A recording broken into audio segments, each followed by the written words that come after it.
Hello class 8। आज हम science का मॉडल टेस्ट पेपर सेकंड देखेंगे। इस वीडियो में पहले मैं आपको क्वेश्चंस समझा दूंगी, उसके बाद इसी मॉडल टेस्ट पेपर के आंसर्स हम वीडियो के लास्ट में समझेंगे। हमारा फर्स्ट क्वेश्चन है चूज़ द करेक्ट अल्टरनेटिव्स, मतलब कि आपको करेक्ट ऑप्शन को चूज़ करना है। फर्स्ट क्वेश्चन है आपका wheat is a blank crop. Wheat कौन सी फसल है? वीट मतलब कि गेहूँ किस टाइप की फसल है? क्या खरीफ की फसल है, रबी की फसल है या जायद की फसल है? तो करेक्ट ऑप्शन आपको 3 ऑप्शंस में से ही चूज़ करने हैं। तो आपको पता होनी चाहिए कि वीट खरीफ की है या रबी की है। तो ऐसे ही बहुत सारे जो फसलें हैं वो आपकी खरीफ क्रॉप में आती हैं, बहुत सारी फसलें जो हैं वो रबी क्रॉप में आती हैं और बहुत सारी फसलें जो हैं वो जायद में आती हैं। तो आपको इन सारी फसलों के नाम पता होने चाहिए कि कौन सी फसलें खरीफ क्रॉप हैं, कौन सी फसलें रबी क्रॉप है और किस सीज़न में खरीफ क्रॉप को सोन किया जाता है, मतलब कि बोया जाता है, और किस सीज़न पे रबी क्रॉप को बोया जाता है। तो नेक्स्ट क्वेश्चन है आपका the gland that control sexual hormone is called. तो उस ग्लैंड का नाम आपको यहाँ से चूज़ करना है जो ग्लैंड हमारे सेक्सुअल हार्मोन को क्या करती है, कंट्रोल करती है। फर्स्ट है हमारा एडर्नल ग्लैंड, सेकेंड है हमारा थायराइड ग्लैंड और थर्ड है हमारा पिट्यूटरी ग्लैंड। तो इन तीनों में से आपको करेक्ट आंसर को चूज़ करने हैं। नेक्स्ट है आपका which irrigation method is most water saving method. तो इरिगेशन की भी बहुत सारी, मतलब कि सिंचाई की भी बहुत सारी मेथड होती है। उस मेथड में से आपको ये चूज़ करना है कि कौन सी मेथड जो है वाटर सेविंग मेथड है। हमारा फर्स्ट ऑप्शन है ड्रिप सिस्टम, सेकेंड ऑप्शन है स्प्रिंकल सिस्टम और थर्ड ऑप्शन है ढेकली सिस्टम। तो आपको बताना है कि इन तीनों में से ये तीनों ही आपकी क्या है, सिंचाई की मेथड है, लेकिन इसमें से आपको बताना है कि कौन सी सिंचाई की मेथड जो है जिसमें पानी सेव होता है, मतलब कि ज़्यादा पानी वेस्ट नहीं होता है। नेक्स्ट है which metal foil is use to wrap food. तो किस मेटल फॉइल का यूज़ हम खाने को रैप करने के लिए यूज़ करते हैं। देखा होगा आपने कि कभी भी जब आप फूड अपने बॉक्स में या लंच बॉक्स पे लेकर जाते हैं तो अब उस खाने को आप क्या करते हैं, एक फॉइल पे रैप करते हैं। वो फॉइल जो है वो बनी होती है मेटल की। किसकी बनी होती है? मेटल की। तो आपको ये बताना है कि वो किस मेटल की बनी होती है। क्या वो आयरन की बनी होती है, क्या वो एल्यूमिनियम की बनी होती है या फिर वो कॉपर की बनी होती है।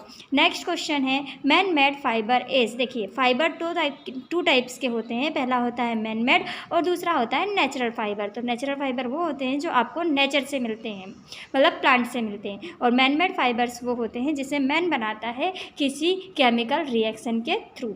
तो आपको ये बताना है कि क्या कॉटन मैन मेड फाइबर है, क्या सिल्क मैन मेड फाइबर है या फिर नायलॉन मैन मेड फाइबर है। नेक्स्ट क्वेश्चन है carrier of malaria parasite. Malaria का कैरियर मतलब कि मलेरिया किससे फैलता है, ठीक है। तो आपको पता है कि मलेरिया तो क्या है, मच्छरों से फैलता है। तो फर्स्ट ऑप्शन है आपका फीमेल एनाफ्लीज मॉस्किटो, मतलब आपको क्या मॉस्किटो कौन सा, जिसका नाम है एनाफ्लीज। तो क्या फीमेल एनाफ्लीज मॉस्किटो से मलेरिया फैलता है या फीमेल एडीज मॉस्किटो से फैलता है। और थर्ड ऑप्शन तो आपका क्या है, डोमेस्टिक फ्लाई, जबकि आपको पता है कि मलेरिया तो फ्लाई से फैलता ही नहीं। आपको सिर्फ 2 ऑप्शंस ऐसे हैं जिनमें से करेक्ट ऑप्शन को चूज़ करना है। नेक्स्ट क्वेश्चन है आपका विच एनिमल इज़ ऑमनीवर। तो आपको बताना है कि कौन सा एनिमल ऑमनीवर है। तो फूड हैबिट्स के अकॉर्डिंग एनिमल्स को 3 कैटेगरी में बांटा गया है। 3 कैटेगरी के अकॉर्डिंग एक एनिमल वो होते हैं जो सिर्फ और सिर्फ प्लांट्स खाते हैं, दूसरे एनिमल्स वो होते हैं जो प्लांट्स और एनिमल्स दोनों को खाते हैं, और थर्ड एनिमल्स होते हैं जो सिर्फ और सिर्फ दूसरे एनिमल्स को खाते हैं। तो आपको पता होना चाहिए कि ऑमनीवर्स की फूड ईटिंग हैबिट क्या है। तो इसके 3 ऑप्शन है मैन, लॉयन और काउ। तो इन 3 ऑप्शंस में से करेक्ट ऑप्शन आपको चूज़ करना है। क्वेश्चन नंबर 8 है हमारा who deliver oxygen to different part of the body. जैसे कि आप जानते हैं कि हमारी जब मतलब जब हम सांस लेते हैं तो हम ऑक्सीजन गैस को अंदर लेते हैं, मतलब इनहेल करते हैं। तो जब हम ऑक्सीजन गैस को इनहेल करते हैं तो हम नोज़ के थ्रू ऑक्सीजन गैस को इनहेल करते हैं। तो आपको पता होना चाहिए कि ये नोज़ के थ्रू जब ऑक्सीजन हमारी बॉडी में जाती है तो इसको हमारी बॉडी के अलग अलग पार्ट में कौन पहुँचाता है। क्या वो आयोडीन है, क्या वो प्रोटीन है या फिर वो हीमोग्लोबिन है। नेक्स्ट क्वेश्चन है how many degree Celsius is temperature of healthy human body. तो जो हेल्थी ह्यूमन बॉडी है, मतलब मानव का जो स्वस्थ शरीर है, उसके लिए उसकी बॉडी का टेम्परेचर कितने डिग्री सेल्सियस होना चाहिए। देखिए टेम्परेचर को भी 3 टाइप से नापा जाता है, सेल्सियस, ठीक है, केल्विन और फ़ारेनहाइट पे। तो आपको सेल्सियस में बतानी है। तो क्या एक हेल्थी ह्यूमन बॉडी का टेम्परेचर 37 डिग्री होता है, 40 डिग्री सेल्सियस होता है, या फिर 35 डिग्री सेल्सियस होता है। नेक्स्ट क्वेश्चन है हमारे पास में क्वेश्चन नंबर 10। Fe मतलब कि आयरन प्लस CuSO4 मतलब copper sulphate, this implies iron sulphate plus Cu मतलब आयरन सल्फेट प्लस कॉपर। तो आपको बताना है कि which type of chemical reaction is above. तो ये रिएक्शन किस टाइप की रिएक्शन है, क्या ये रिएक्शन डिकम्पोजिशन है, क्या ये रिएक्शन डिस्प्लेसमेंट है, या क्या ये इक्वेशन न्यूट्रलाइजेशन है। नेक्स्ट अब हमारे क्वेश्चंस स्टार्ट हो जाते हैं, शॉर्ट क्वेश्चंस जो आपके 3 मार्क्स के ईच क्वेश्चंस रहते हैं। What is a green house effect, right. आपको बताना है कि ग्रीन हाउस इफेक्ट क्या है। ग्रीन हाउस इफेक्ट का मीनिंग होता है पौधा घर प्रभाव, ठीक है। तो इसका आंसर आपको देना है। नेक्स्ट क्वेश्चन है हमारा explain the difference between thermoplastic and thermosetting plastic. देखिए ये दोनों ही प्लास्टिक के टाइप्स हैं, थर्मोप्लास्टिक भी और थर्मोसेटिंग्स भी। तो आपको ये बताना है कि इन दोनों का के बीच में डिफरेंस क्या है, क्योंकि दोनों तो ही प्लास्टिक है, लेकिन इन दोनों के बीच में बहुत सारे डिफरेंसेस होते हैं। वो डिफरेंसेस को आपको यहाँ पर बताने हैं। Question number 13 explain the side effects caused by the use of drugs. तो आपको ये बताना है कि ड्रग्स यूज़ करने के क्या साइड इफ़ेक्ट होते हैं, क्योंकि देखिए जो ड्रग्स होता है वो ह्यूमन बॉडी के लिए हार्मफुल होता है। तो हार्मफुल होता है इसलिए आपको ये बताना है कि ड्रग्स लेने से क्या क्या इफ़ेक्ट ह्यूमन बॉडी पे पड़ते हैं। नेक्स्ट है आपका What do you mean by renewable and non-renewable source of energy? Give example। आपको ये बताना है कि क्या होते हैं रिन्यूएबल और नॉन रिन्यूएबल सोर्स क्या होते हैं एनर्जी के, और इनके एग्जाम्पल्स भी आपको दिखाने हैं। रिन्यूएबल मीन्स होता है जिनको हम पुनः प्राप्त कर सकें, मतलब फिर से यूज़ कर पाएँ, बार बार यूज़ कर पाएँ, और नॉन रिन्यूएबल वो होते हैं जिनको हम एक बार यूज़ करने के बाद में वो ख़त्म हो जाते हैं, ठीक है। नेक्स्ट क्वेश्चन है आपका एक्सप्लेन फूड चेन। आपको क्या बताना है, फूड चेन को एक्सप्लेन करना है। आपको पता है कि जो हमारे लिविंग ऑर्गेनिजम्स होते हैं वो अपने फूड के लिए एक दूसरे पे डिपेंड करते हैं, इस तरीके से एक चेन बनती है, उसको बोलते हैं फूड चेन। तो आपको यहाँ पे एक्सप्लेन करना है किसे, फूड चेन को, मतलब खाद्य श्रृंखला। नेक्स्ट क्वेश्चन है write any 3 difference between plant and animal cell. आपको डिफरेंस लिखने हैं किसके किसके बीच में, प्लांट सेल और एनिमल सेल्स के बीच में।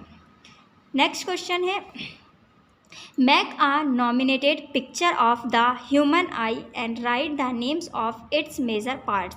आपको ह्यूमन आई का पिक्चर बनाना है। अब ऐसे नहीं कि जैसे आपकी ह्यूमन आइज़ फ़ोटो में बनाते हैं, आप वैसे नहीं बनाना है। आपको ह्यूमन आइज़ का इंटरनल स्ट्रक्चर्स बनाने हैं, और उस इंटरनल स्ट्रक्चर पे आपको आई के मेजर पार्ट्स के नेम भी शो करने हैं। नेक्स्ट क्वेश्चन है why is sodium and potassium stored in kerosene. आपको ये बताना है कि क्यों सोडियम को और पोटेशियम को कैरोसिन मतलब कि जो मिट्टी का तेल होता है उस पर रखा जाता है। नेक्स्ट क्वेश्चन है आपका what do you understand by Audible sound. ठीक है, आपको ये बताना है कि ऑडिबल साउंड क्या है। ऑडिबल साउंड क्या होता है, देखिए कुछ आवाज़ें जो है वो हम सुन नहीं पाते, बहुत धीमी होती है, और कुछ आवाज़ें जो होती है वो बहुत तेज़ होती है, उनको भी हम नहीं सुन पाते। तो आपको ये बताना है कि कौन से साउंड ऑडिबल साउंड होते हैं, मतलब कितना साउंड आप सुन पाते हैं। नेक्स्ट है डिफाइन एडल्सेंस। क्या बताना है आपको, डिफाइन एडल्सन। एडल्सन मीन्स होता है किशोरावस्था। तो मानव की अवस्थाओं को कुछ पार्ट्स में डिवाइड किया गया है, ये उनमें से एक पार्ट है एडल्सन स्टेज। तो आपको बताना है कि ये एडल्सेंस क्या है, यानी कि किशोरावस्था क्या है, युवावस्था क्या है। नेक्स्ट क्वेश्चन है आपका ORS। ORS तो जनरली सभी बच्चों ने ORS का नाम सुना होगा, तो आपको बताना है कि ORS है क्या। ORS in case of dehydrate why should we give solution. तो जब आपको डिहाइड्रेशन हो जाता है, मतलब आपकी बॉडी में पानी की कमी हो जाती है, नमक की कमी हो जाती है, तो आपको क्या हो जाता है, डिहाइड्रेशन हो जाता है। तो ये ORS का क्या काम है उस कंडीशन पे, और इसका सॉल्यूशन क्यों दिया जाता है। अब आपका नेक्स्ट क्वेश्चन आता है why is sliding friction less than static friction. देखिए फ्रिक्शन के कुछ टाइप्स होते हैं, तो आपको ये बताना है कि स्लाइडिंग फ्रिक्शन कम होता है किस फ्रिक्शन से, स्टैटिक फ्रिक्शन से। इसका रीज़न आपको बताना है। नेक्स्ट क्वेश्चन है explain solar energy and wind energy. तो आपको यहाँ पे बताना है सोलर एनर्जी क्या है और विंड एनर्जी क्या है। तो आपको नाम से ही पता चल रहा है कि सोलर एनर्जी जो हमको सूरज से मिलती है और विंड एनर्जी जो हमें हवा से मिलती है, ये दोनों ही चीज़ों को आपको क्या करना है, एक्सप्लेन करना है। ये क्वेश्चन आपका 5 मार्क्स में आ सकता है। नेक्स्ट क्वेश्चन है आपका व्हाट इज़ बर्निंग टेम्परेचर। देखिए किसी भी चीज़ को जलाने के लिए हमको पहली चीज़ ज़रूरत होती है टेम्परेचर की। तो आपको ये बताना है कि बर्निंग टेम्परेचर है क्या, और what causes it kerosene quicker than wood catch fire. और आपको ये बताना है कि क्या कारण है कि कैरोसिन जो है वो जल्दी आग पकड़ लेता है जबकि लकड़ी थोड़ा धीमे से या लेट आग पकड़ती है। तो चलिए हम अपने मॉडल टेस्ट पेपर सेकंड का आंसर देखते हैं। साइंस के जो क्लास 8 का हमने वीडियो डाला था क्वेश्चंस का, उनके आंसर्स हम देखते हैं यहाँ पर। तो हमारा पहला ऑप्शन क्वेश्चन था चूज़ द करेक्ट अल्टरनेटिव। तो इसमें से हमको करेक्ट आंसर को चूज़ करना था। फर्स्ट क्वेश्चन है wheat is a blank crop. Wheat कौन सी फसल है, गेहूँ कौन सी फसल है, क्या वो खरीफ की फसल है या वो रबी की फसल है या फिर जायद की फसल है। तो वीट गेहूँ हमारी रबी की फसल है। तो आपको अब पूरा की पूरा डाटा कलेक्ट करके रखना है कि रबी क्रॉप में और कौन सी क्रॉप होती हैं, और साथ ही आपको ये भी कलेक्ट करना है कि खरीफ क्रॉप में कौन सी क्रॉप्स आती है और जायद क्रॉप्स में भी कौन सी क्रॉप्स आती हैं। ये सब आप डाटा कलेक्ट कर लीजिए, क्योंकि हो सकता है आपको वीट की जगह पे कुछ और नाम दे दे, जैसे मेज़ दे दे या फिर राइस दे दे, तो फिर आपको पता होना चाहिए कि राइस खरीफ है या रबी है। ठीक है, तो इस तरीके से आप सारी इन्फॉर्मेशन कलेक्ट कर लेंगे। नेक्स्ट है आपका, तो अपना फर्स्ट का आंसर क्या है, रबी क्रॉप है। सेकंड है the gland that control sexual hormone is called. वो ग्लैंड का नाम बताना है जो हमारे सेक्सुअल हार्मोन्स को क्या करती है, कंट्रोल करती है। तो हमारे सेक्सुअल हार्मोन्स को कंट्रोल करने वाली ग्लैंड का नाम है एडर्नल ग्लैंड। तो अब आपको ये भी यहाँ पे कलेक्ट करना है कि थायराइड ग्लैंड का वर्क क्या है और पिट्यूटरी ग्लैंड का वर्क क्या है। आपसे ये भी पूछ सकता है कि थायराइड ग्लैंड किसे कंट्रोल करती है या पिट्यूटरी ग्लैंड किसे कंट्रोल करती है। तो ये क्वेश्चन आपको थोड़ा घुमा कर भी दे सकता है, तो आपको इसकी तैयारी रखनी है।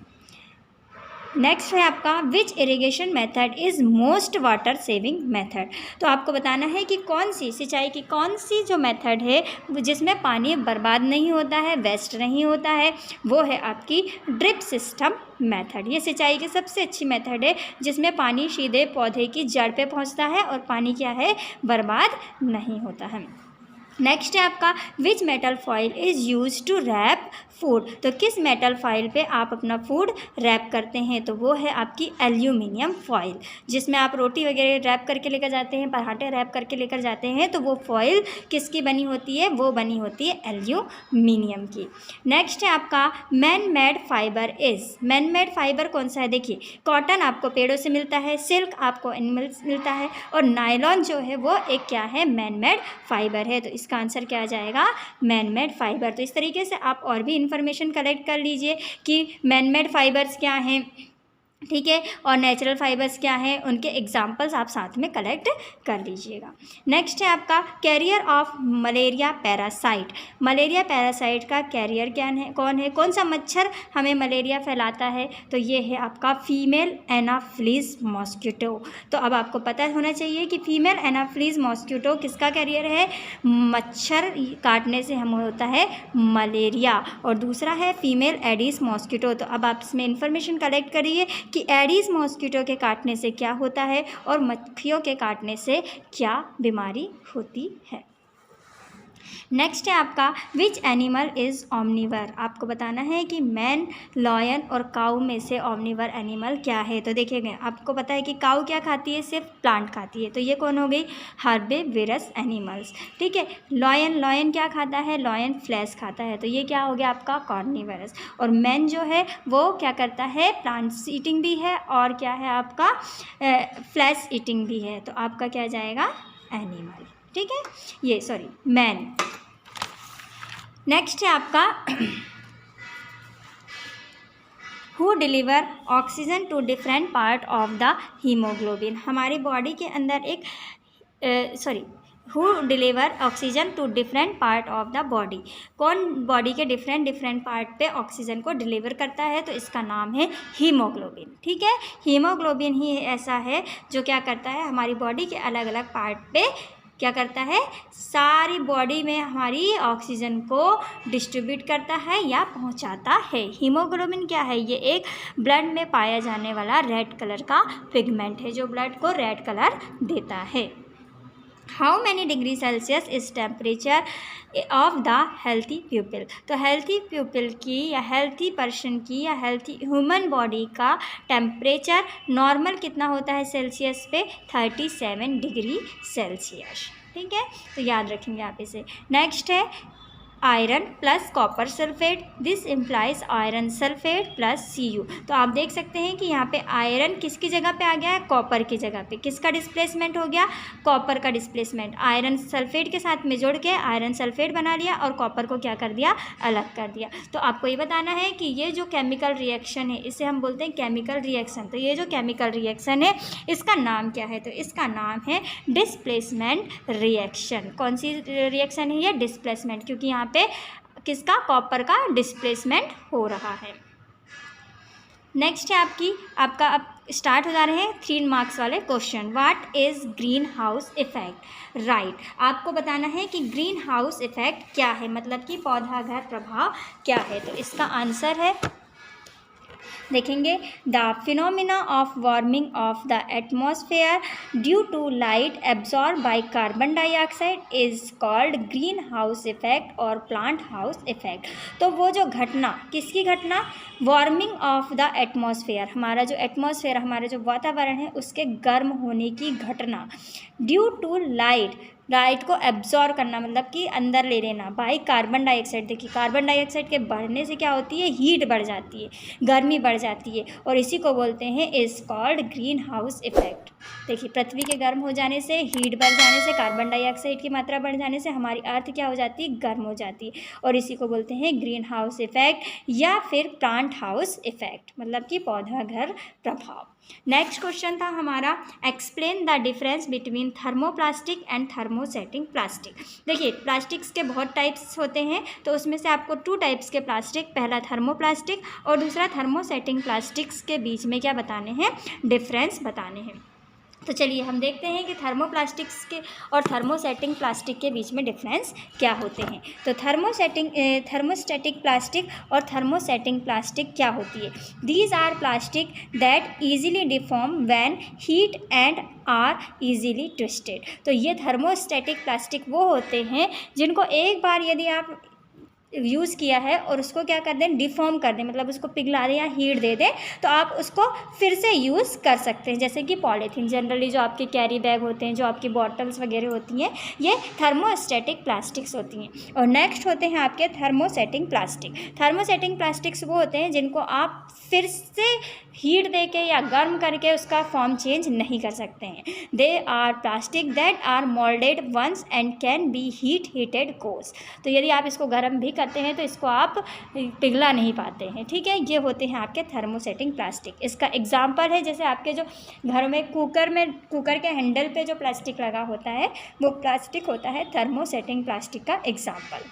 इसका एग्जांपल है बेकेलाइट। तो आपके जो हैंडल्स वगैरह बने होते हैं वो होते हैं बेकेलाइट के। नेक्स्ट क्वेश्चन है, explain the side effect caused by the use of drugs. Use किसके, ड्रग्स के यूज़ के साइड इफ़ेक्ट क्या होते हैं। तो सबसे पहले तो हमको ये समझना है कि ड्रग्स क्या होते हैं। ठीक है, ड्रग्स होता है आपका टोबैको, मतलब तंबाकू, गांजा, कैनबिस, चरस, कोकीन, हेरोइन और ब्राउन शुगर। ठीक है, ये सब क्या होते हैं, ये सब ड्रग्स होते हैं। और इनके साइड इफ़ेक्ट क्या होते हैं, इनके साइड इफ़ेक्ट होते हैं, फर्स्ट है their consumption spoils the mental balance. इसकी वजह से यदि इन सब चीज़ों का आप लगातार यूज़ करते रहें, इन सब चीज़ों का सेवन करते रहें, तो इससे क्या होती है, आपकी जो मेंटल बैलेंस जो है वो क्या हो जाता है, ख़राब हो जाता है। मतलब कि मेमोरी जो एकदम कम होते चलती है और आपका दिमाग ठीक से काम नहीं करता है। सेकेंड रीज़न है इसका, या सेकेंड साइड इफ़ेक्ट है due to the substance being expensive. ये बहुत महंगे आते हैं। There is economic loss. इसकी वजह से आपकी आर्थिक स्थिति क्या होती है, ख़राब होती है।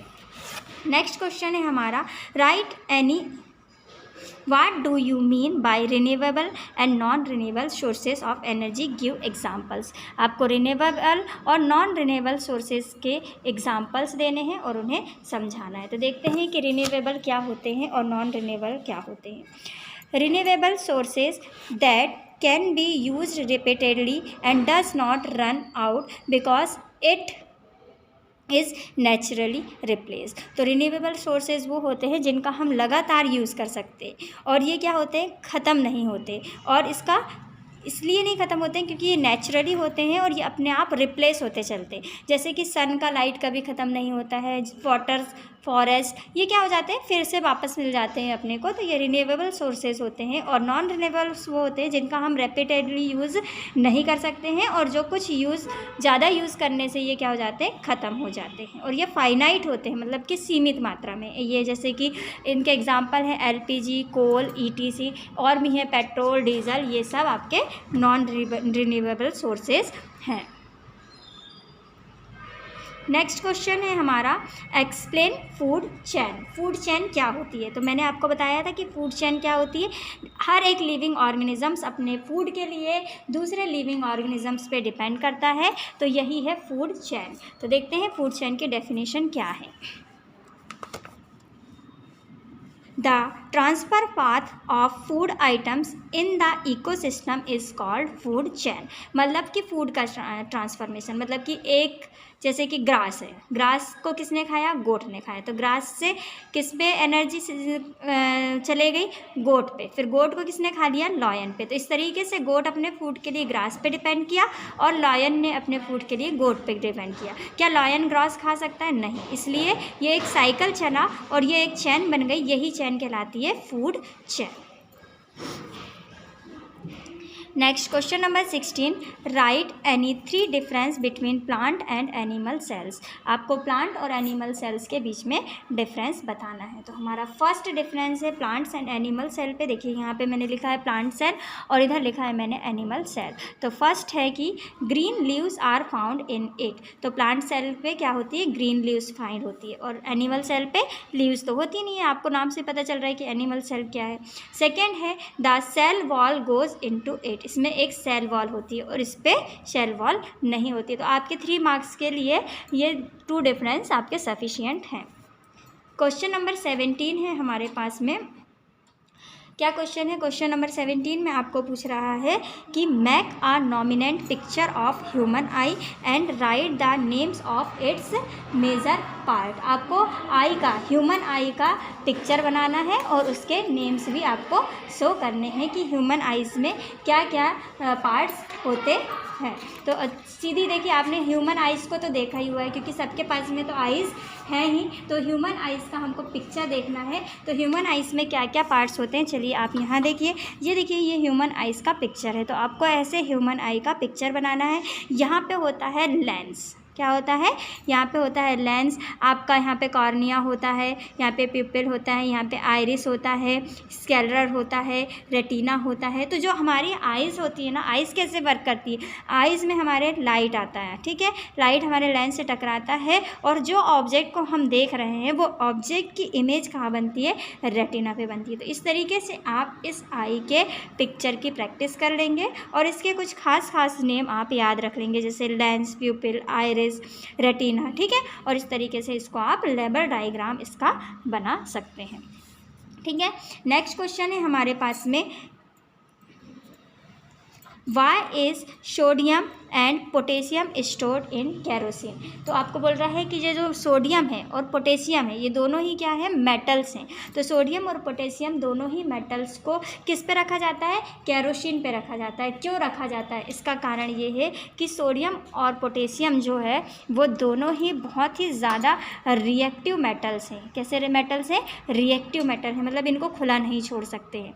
These metals are very reactive. ये बहुत ही ज़्यादा रिएक्टिव मेटल्स हैं। They react with rapidly with oxygen and water. देखिए हमारे पूरे एटमॉस्फेयर पे एयर तो फैली हुई है और वाटर मतलब कि वाटर वेपर के फॉर्म पे, भाप के फॉर्म पे या ओस के फॉर्म पे हमारा एटमॉस्फेयर में पूरे वाटर फैला हुआ है। तो क्या करते हैं कि ये जो आपका पोटेशियम है और सोडियम है, ठीक है। ये दोनों ही बहुत रिएक्टिव मेटल्स हैं और इनको ईजीली ही एनवायरनमेंट में ऑक्सीजन और वाटर दोनों मिल जाता है, तो ये इससे क्या करते हैं, जल्दी से रिएक्शन कर लेते हैं और a lot of heat is produced in it, और इससे बहुत सारी हीट प्रोड्यूस होती है। इसीलिए क्या करते हैं, they are stored in kerosene. यदि इनको हम खुला छोड़ दें तो ये क्या करते हैं, कैच फायर, आग पकड़ लेते हैं। इसलिए इन्हें हम खुला नहीं छोड़ते हैं, इन्हें किस में स्टोर करते हैं, कैरोसिन पे स्टोर करते हैं।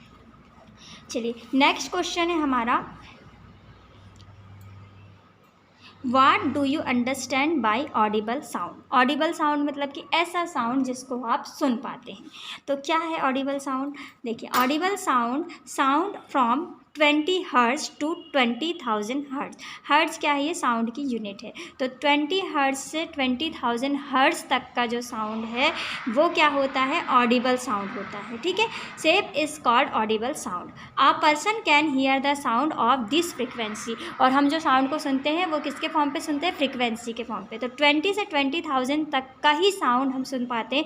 20 हर्ट्ज से कम का साउंड मतलब कि हम नहीं सुन पाते, और 20,000 से ज़्यादा का भी साउंड हम नहीं सुन पाते। तो इसमें से आपको इन्फॉर्मेशन कलेक्ट करनी है कि 20 हर्ट्ज से कम साउंड कौन सुन पाते हैं और 20,000 से ज़्यादा का साउंड कौन सुन पाते हैं। तो कुछ एनिमल्स ऐसे हैं जो 20 हर्ट्ज से कम का, और कुछ एनिमल्स ऐसे हैं जो 20,000 से ज़्यादा हर्ट्ज का साउंड सुन पाते हैं। तो आपको इसकी इन्फॉर्मेशन रखनी है। नेक्स्ट क्वेश्चन है हमारा क्वेश्चन नंबर 20।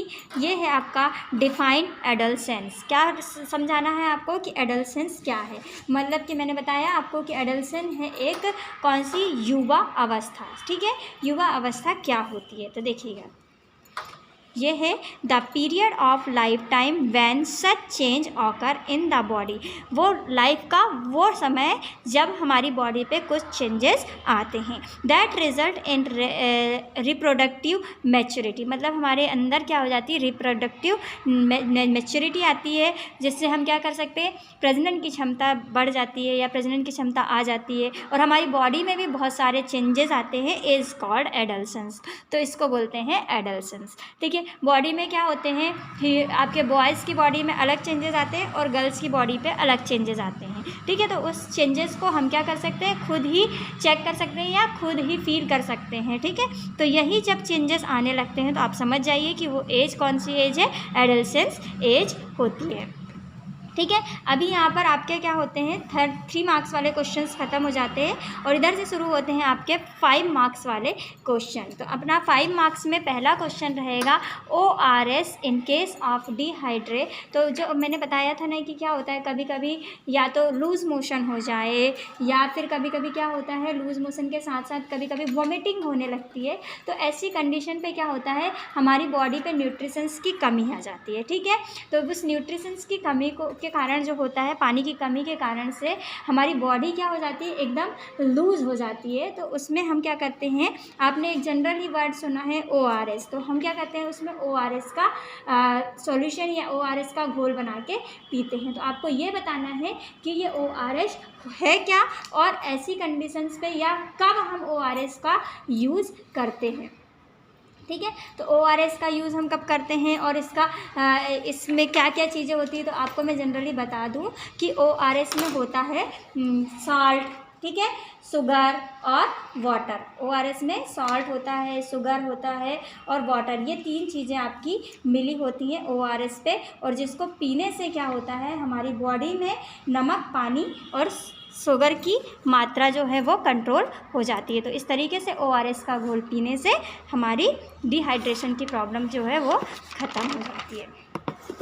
नेक्स्ट है आपका, देखिए फ्रिक्शन क्या है। फ्रिक्शन एक अपोजिंग फोर्स है। क्या है, फ्रिक्शन एक अपोजिंग फोर्स है। और आपको ये बताना है कि जो स्लाइडिंग फ्रिक्शन है, स्लाइडिंग फ्रिक्शन जो है वो कम होता है किससे, स्टैटिक फ्रिक्शन से। ठीक है, स्टैटिक फ्रिक्शन से स्लाइडिंग फ्रिक्शन कम होता है, इसका आपको समझाना है। तो क्या होता है स्लाइडिंग फ्रिक्शन, देखिए यदि मैं क्या करूँ, आप फ्रिक्शन की वजह से ही हम क्या करते हैं, किसी जगह पे खड़े हो पाते हैं। यदि फ्रिक्शन ना हो तो हम उस जगह पे खड़े भी नहीं हो पाएंगे, या फिर हम किसी चीज़ पे चल नहीं पाते हैं। तो ये सब रीज़न किसके हैं, फ्रिक्शन के हैं। फ्रिक्शन के कारण से ही हम किसी सरफेस पे या किसी जगह पे चल पाते हैं, किसी जगह पे खड़े रह पाते हैं। तो हमको ये बताना है कि जो स्लाइडिंग फ्रिक्शन है वो लेस देन होता है स्टैटिक फ्रिक्शन के। तो इसका आंसर है sliding friction is less than static friction. Sliding friction कम होता है स्टैटिक फ्रिक्शन से, because when an object is moving, जब एक ऑब्जेक्ट दूसरे ऑब्जेक्ट पे मूव होता है,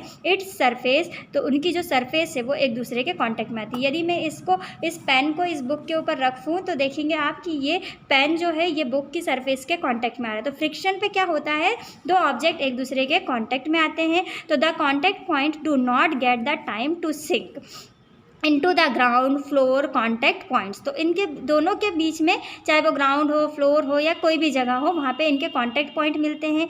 देयरफॉर शार्पनेटिंग friction is somewhat less than static friction. इसलिए जो इनका शार्पनेटाइन फ्रिक्शन जो होता है वो लेस देन होता है स्टैटिक फ्रिक्शन के। Example, it is easier to maintain the speed of an already moving box than to start the motion in a moving object. यदि कोई ऑब्जेक्ट मूव कर रहा है पहले से, तो उसका जो फ्रिक्शन है कम है, और क्या है, एक ऑब्जेक्ट जो अभी शुरू किया है मूव करना, उससे वो होता है लेस देन। ठीक है, तो किसी ऑब्जेक्ट को मूव कराना इजी है यदि वो चल ही रहा है। ठीक है, और किसी ऑब्जेक्ट को जो अभी रेस्ट में है उसको शुरू करना थोड़ा आपको कठिन है, या उस पर ज़्यादा आपको फोर्स लगाना पड़ेगा। तो इसी तरीके से आप बोल सकते हैं कि स्लाइडिंग फ्रिक्शन लेस देन होता है स्टैटिक फ्रिक्शन से। नेक्स्ट है व्हाट इज़ बर्निंग टेम्परेचर।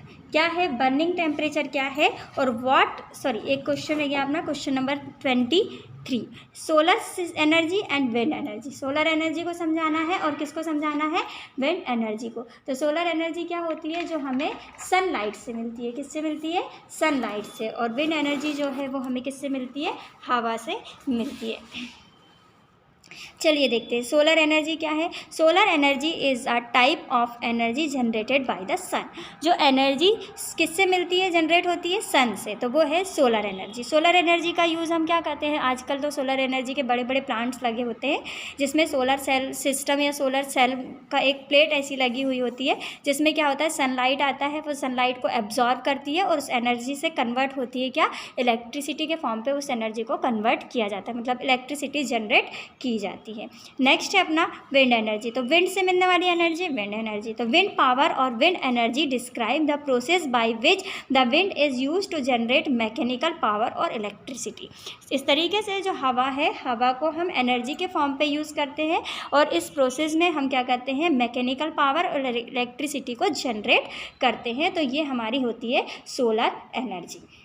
ठीक है, तो ये देख लीजिए आज यहाँ पर मैंने ORS का भी आंसर लिखा है। तो ORS is a full form of oral rehydration solution in when there is a lack of water in the body. जब पानी की कमी हो जाती है तब हम क्या लेते हैं, ORS लेते हैं।